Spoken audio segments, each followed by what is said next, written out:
bikinis. You say blazers. Bikinis. Blazers. Bikinis. Blazers. We did that backwards. I know. It's good. It's so Does good. anyone catch on to that? It's fun. No, I love it. I like it. Episode 2. Woo! We're in episode 2. Hi. Hi. Oh my goodness. I'm so excited for episode 2. Episode 2 is going to be about bikini and blazer energy. And I'm excited because we're really going to talk about the secret sauce to success with both of these energies. So let's get into it. This is so fun. And talking about what we wanted to come out with and what our message is going to be in this podcast, we really thought about our mindset. And there's 2 different lanes with mindset. There's self-care mindset and inner monologue mindset. Mm-hmm. And how we view ourselves definitely alters and contributes to how we show up in our lives. So we call this bikini energy because we want to definitely take care of ourselves, have a really healthy relationship with our mindset and growth. And we want to really take inventory of our inner monologue, and we want to audit our thoughts because we know our thoughts become things. Audit our thoughts. Hi. Huge. And I can't wait to get into like how we do that, right? Mm-hmm. And then tell us too, like, okay, blazer energy. So blazer energy is the other side. It's what are we going to be doing in our life? What are we going to pursue? What actions are we going to take? And the headspace that's going to allow us to build momentum. Because when we find ourselves in a vibration of lack, fear, and basically a lower vibration, all of these things do trickle into other facets of our lives, especially our career pursuits. And for many of us, it's what we do in our careers that sets a tone for our personal life experiences, because we know when you are successful in your career, you only attract more financial abundance, which actually helps you to show up in your life differently. If you have more resources, you have more freedom. And when you have more freedom, you create more, you experience more, you live at a different quality, you love at a different quality, you just step into your power. So blazer energy is definitely about embracing your inner strength. Bikini energy is about accepting your inner beauty, right? Mm-hmm. So this is something that we want to tackle and dive into because I feel like we're both pretty passionate women. Mm-hmm. And when we talk about our lives, we kind of always circle around like, oh my gosh, wow, what makes any chapter or experience what it is. Mm-hmm. And we go into this like dissecting of, wow, like, oh my gosh, can you believe that I got this job opportunity, or this ex called me, or like, hey, this friend just came back into my life. And basically what's behind it, right? It's all energy. It's all energy. Yeah. It all stems from energy. Mm-hmm. And it's also like where you're operating in that energy, right? Mm-hmm. So like if we can make different choices to be operating at a different frequency, at a higher frequency, like why wouldn't we make those changes and those choices to do that, right? So like we want to afford ourselves all of the beautiful opportunities that we can, tackle and dive into. And like we want to kind of talk to you guys about what that looks like and how to get there. I know we're being a little bit broad, but we want you to know the theme, because each and every episode, each and every guest that we welcome into these conversations, it's going to kind of cycle back to how we are viewing ourselves in relationship to our life experience and what we're going to do about it, mm-hmm. right? So this is definitely just the foundation of where we connect on our mindset. So it's going to steer us in the way we have our conversations. Yeah. And we can totally get nitty gritty right away, which, I love to do. Hi. I'm here for it. I'm so excited. Because we're here to talk about fear. Yeah. Right? We're here to talk about fear. And this is honestly a topic of conversation. I was even nervous. Oh my God. 100, I know. Yeah. Nervous to have, like, on camera, because to be honest, the more opportunities you have and sort of like, you know, the more space you get to like fail or have rejection, like, you can feel fear often, right? You can feel fear often, and it's not a comfortable thing to be afraid, right? So like, you know, even any sort of opportunity where it's like, wow, this is going to be a great opportunity, can't wait to be there, there is always that human emotion of fear. Yes, and it's also gonna be there whether or not we overcome it. So right, so it's like you can be nervous or withdrawn or not showing up or taking the risk or taking the actions in your life because of the fear. Or you can act and just put it all out there and still have the fear. You just have to overcome it, and it turns into like bravery. Courage. Yes. So those things are key to understand, because courage is not doing something that you're not scared of. Courage is facing the fears, facing the discomfort, and acknowledging it and pushing it to the side and doing whatever you're going to do. I love that you said that, because I think, like, not until recently, I kind of thought of, like, bravery and courage as this, like, sort of, like, masculine energy, right? And it was like, ooh, you know, women were groomed to believe that we should be perfect, right? Like, that we're, you know, supposed to be a certain way. Whereas, like, masculine energy, I think, promotes more of this bravery and courage culture. But you don't want to confuse that with ego, right? Because, so with masculine and feminine energy, some things that I've come to learn is that a masculine energy is assertive. A feminine energy is passive. So you can be a man and be passive and just be a beautiful man. Yeah. You can be a woman and be assertive and be a beautiful feminine woman. So it's not really that specific, but at the end of the day, with our energy, whether it's masculine or feminine, what are the situations that you choose the high road to be passive, right? We don't always have to confront everything and like have like turbulent confrontation at the expense of being assertive when it matters. And we don't always have to be passive and take the high road and be like the doormat just to be well liked, because you're just, you know, really being softer or agreeable. Right, a people pleaser.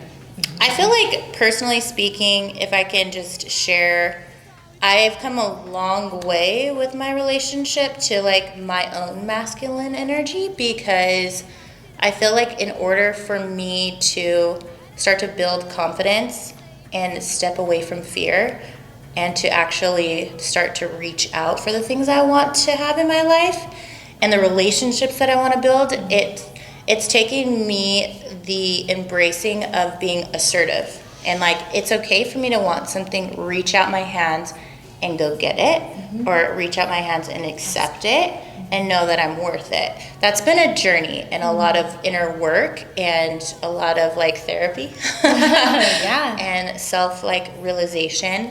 And then those other times where, you know, embracing the feminine energy, because I'm like very assertive. My mom is very assertive. The men in my life. Were you always very assertive, or is this like a new?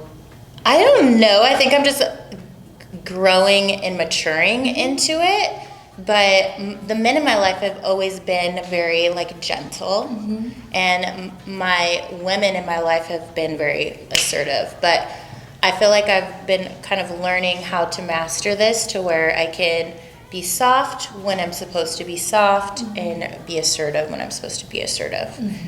I know that something I'm like so attracted to you about, and like so many of us in our friend circle is just like so attracted to your energy because it's like very full on feminine. Oh, thank you. Like so feminine, just so like light and flowy and breezy. This is the best day. Thank you. That's so nice. I feel like anyone that knows you in this, it definitely translates in through the screen. It's like how floaty you are, and like the more comfortable we get on the podcast, like I feel like you guys are in for like a special treat because she is really so floaty and it's very contagious. But let's circle back to maybe a time that you had personally overcome feelings of fear. And let's just like share a story because I feel like we're definitely here for stories. Yeah. And let's just do it. Yeah. So when I first moved here 3 years ago to California, like I was so excited to live here and it was so important to me. Like I wanted to be here and I wanted to stay here, you know? And so I put a lot of pressure on myself and I had to change careers. So I dove right into sales and it was, you know, it was kind of like this cutthroat startup vibe where a lot of like our teammates were like falling off if they didn't produce, right? And I was like, I can't not produce, I can't not sell, like I have to do well here because I want to live here, right? It was super important to me. So I really I put a lot of pressure on myself. And so, you know, in sales, obviously there's a lot of rejection. And so every day I remember just kind of like when you get all those no's, you kind of, it feels uncomfortable, right? Like, and I wasn't used to getting no's all the time, right? And so this was like one of those, this wasn't like a sale where you're just talking to a few people a day and that's it. It was like, I'm talking to so many people a day. I'm getting so many no's. And my fear of rejection was like off the charts. Like I am such a, like, you talk about like my feminine energy, like I hated it. Like I'm like knocking on these doors and I'm like, hi, like let me tell you about this thing. And it was like so many no's. Like how can you sometimes not feel like, like that sucks? And also like, I'm not going to take it personally, but like you kind of sometimes take it personally, right? Because sometimes people are having a bad day or whatever and they're like mean to you and it's totally awful. And so I just remember being like, this is like really hard. And then there were days where I'm like, I'm afraid to get out there. I'm feeling the fear. Like I feel like scared. I'm scared to go do my job. Okay. And I need to go do my job because I want to live in California. Right. So, I mean, that was basically. So how do you deal with that? How did you deal with that then? And what helped you to like pull out of it? Because now I see you and you're just like closing all the deals. And like all the people at your work are like struggling to hit your stats there. So like tell us about how you coped with it and tell us all the real stuff. Yeah, so I mean, I had some really great mentors. Like I think that's really when I realized the value in just asking for help. You know, ask for help. If you don't know, guess what? So many other people also don't know. So just go out and ask for help, right? So I did, and I got like great mentors who were in sales who were like, listen, like rejection just means that you're this much closer to a yes, right? And I would like literally repeat that in my head every morning. And I would like read testimonials and I would do all of this stuff to make sure that my mindset was right in order to go out there and embrace the rejection and say, okay, cool, this guy just rejected me.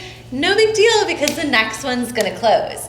And I would say that after every rejection. It would be like, okay, great. Thank you so much for the rejection because I know now that the next one's gonna close. And it would happen. Do you feel like that train of thought like kind of like elevated your frequency and then that changed your results? Oh, 100%. Like, I think if we operate at this like level of fear of like, ooh, I'm scared to get out there because I don't want to get my feelings hurt, or, you know, I'm scared to get out there and because I think that this negative thing is going to happen, that negative thing will probably happen. Mm-hmm.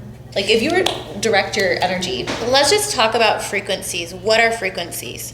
There are these 3 planes that your frequencies can live on. So there's a high plane, a medium plane, and a low plane. So things that elevate your frequency are things that are healthy and holistic in an alignment with how we're supposed to be designed as humans.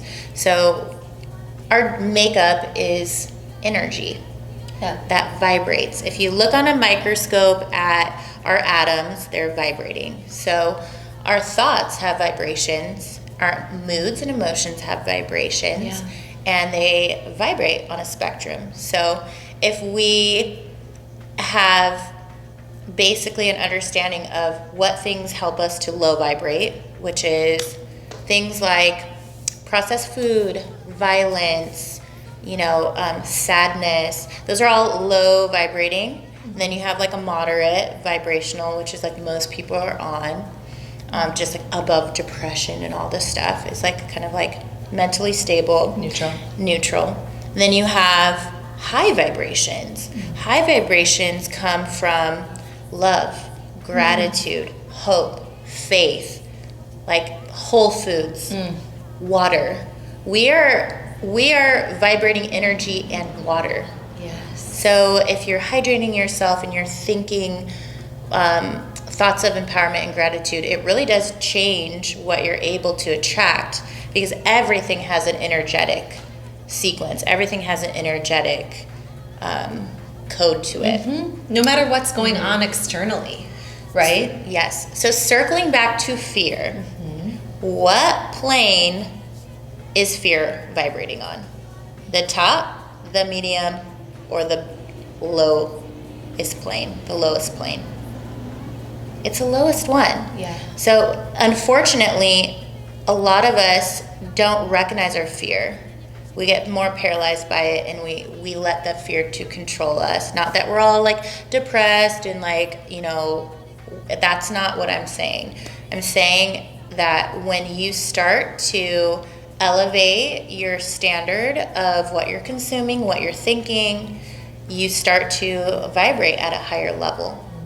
And when you start to vibrate at a higher level, better things happen, right? Mm-hmm. So that's why I'm like asking about your thought process, because when you say, oh, I thought this is an okay rejection because that means I'm super close to that success, you're really setting a higher vibration. When you meet the next failure, instead of letting it drop your vibration, you're stable, and then you're elevating your own thought process. Exactly. Like you can apply this to anything, right? Like you can apply this with dating, right? Mm-hmm. Which is also like not the easiest like situation, right? Like because, it's like tender and whatever, but like when you really think about dating, it's the same thing. You go in and you're talking to someone, doesn't work out, great. You can look at that as like, oh no, this is like the worst thing that could happen. Like I'm scared I'm never going to find somebody as good as that other person, or like, with a strong connection like that other person. Or you can look at it as like, great, this person's great, moving on, I'm going to find, Or could they be on a different vibrational frequency? Ooh, they could. When you raise your vibration, people that are lower vibrating, it's like water and oil. Mm-hmm. So the more you up level, the more you step away from fear into your power, into your blazer energy, the more you love yourself and think better about yourself, the more you raise your vibrational frequency, and those other energies, they start to fall away. Mm-hmm. And it's not that, great, you improve your life and like you lose everybody. That's not, that's more fear. But no, like that's definitely a place where you can start to shift the way you have your relationships, really. So people that are in your life, you just say like, okay, like I'm going to nurture this relationship. Right. I go to this other relationship to feel nurtured. I'm going to go into this relationship and really encourage. And like you kind of create these different genres in your life as you work on yourself and elevate your vibrational frequency.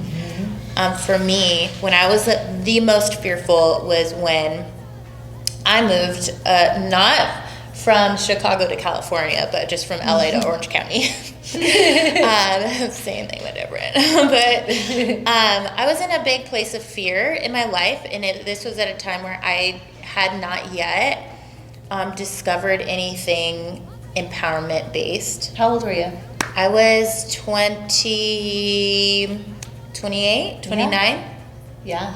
And it just wasn't something that my peers were talking about. It Right. wasn't content I was consuming on YouTube or through books or Audible books or anything like that. Because nobody's like, hey, you need to know this stuff. Like, we're not teaching this in schools. No. Yeah. There's a lot of things that will change your life that does not happen in the school system. True. Unfortunately. Very true. So what happens is like you kind of walk in your adult life and we're missing tools unless we like try to like seek out and search to find certain tools that are going to help you to step away from trauma and raise your frequency and all these things. So when I had moved and walked away from my old business and like tried to start up my hair coloring business in like a different area, it was really, really fearful for me because I was basically doing it all by myself. I had to really struggle. I got so much rejection. Was it fear of failure? Like, was it like... Honestly, it was like, where is my next meal gonna come from? Oof. Because honestly, I had lived down my savings and I had tried a couple salons that were very not right for what I was looking for. And essentially, like, it got to a point where, like, I was taking clients to pay for the booth rent of the day, like, no take home. Like, and then my health started, like, freaking out. And I just remember just, like, crying because I was so scared of, like, what it meant and, like, how am I going to get out of this? It just didn't seem like there was, like, a light at the end of the tunnel.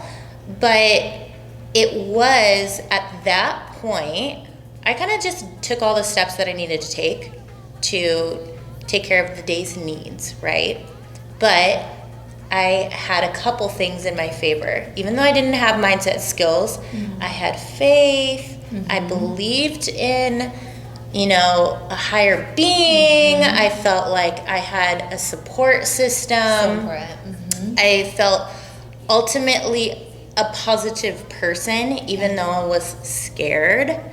And it was one of my clients that I started taking from home because I couldn't afford to practice hair where I had to pay out. And so I started taking clients out of my little apartment. And it was one of my clients that I don't know if she instinctively or intuitively knew I need help, like, or energetically was like moved to help me, but she offered me coaching and she helped me. And through working with her, I was able to start my journey in self-improvement, self-empowerment. And then once I started digging, oh my gosh, there were so many things that I learned along the way. But yeah, it's the point of me sharing this story is that you don't know what you don't know. You don't know what you don't know. And I think that's why we're so passionate to create a space to like share about certain things that we've learned in our journey, and kind of like unearthed these like little jewels of empowerment. Because again, until you have people in your life that present you these gifts, unless you're just like really gung-ho to like research and you're that person, a lot of it's just to kind of accept life as we know it. I didn't ever realize that I was playing at such a disadvantage.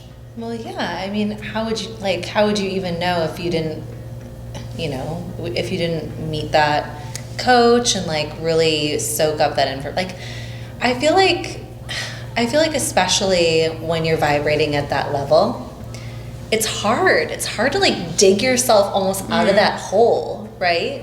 Like, because when you think about it, you're attracting everything at that level, right? So like, you do have to work a little bit harder when you're vibrating at that low vibration.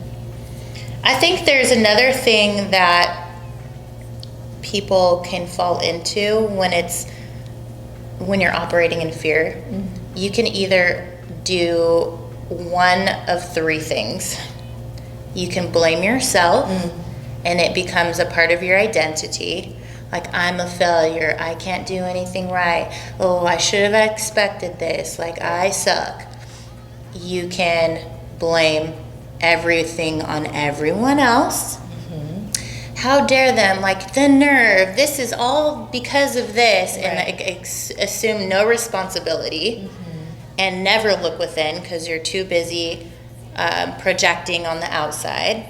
We know when we need a tune-up. We know when we need to put gas in the car, and just basically own that we control our lives, we control our thoughts, and our life is, whatever happens in our life happens for us, not to us.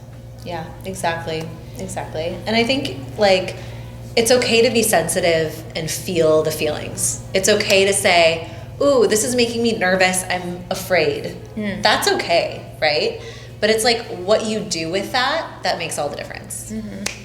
I love this because to us, this is just what we talk about. Like, this is honestly like just whatever the week brings. If we're in the same room, we're like, how's your week? And then we go down this like love it. rabbit hole, which is so fun. I'm always like, Lo, guess what happened? I'm always like, okay, this is what's going on, right? Because Lo knows that like my energy is very, I don't know, like feminine and sometimes like too vulnerable or whatever, because I'm like, this is what happened today, or like, this is going on.